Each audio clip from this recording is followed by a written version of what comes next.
Okay, so this lesson is about still life. So this is my still life setup, and I just grabbed what I had. I'm in my classroom. I did bring in a plant, and then I'm using this for kind of the cloth, so there's something else.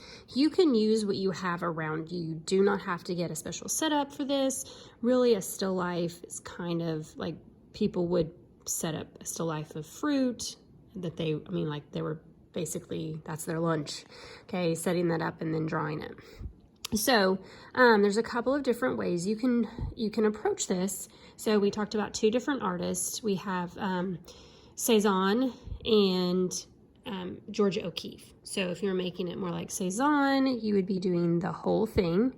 And if you're doing it more like Georgia O'Keeffe, you would be really focusing in and trying to get a lot of that detail.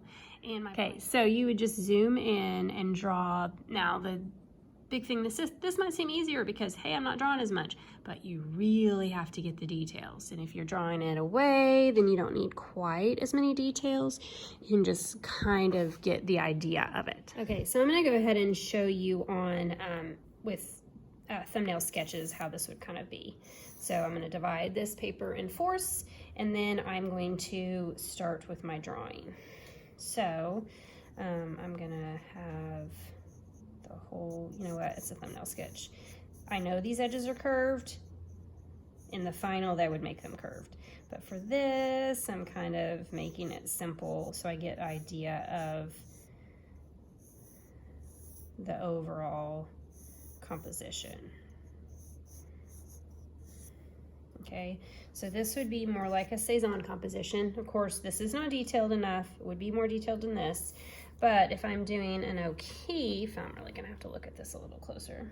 And then it would be more like this, where I'm really getting down into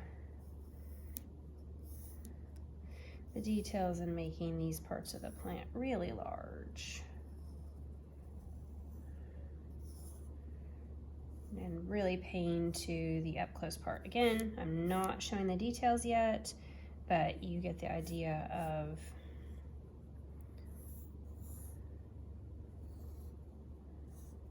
showing just the details instead of this. So then you're going to pick one and you are going to draw that large.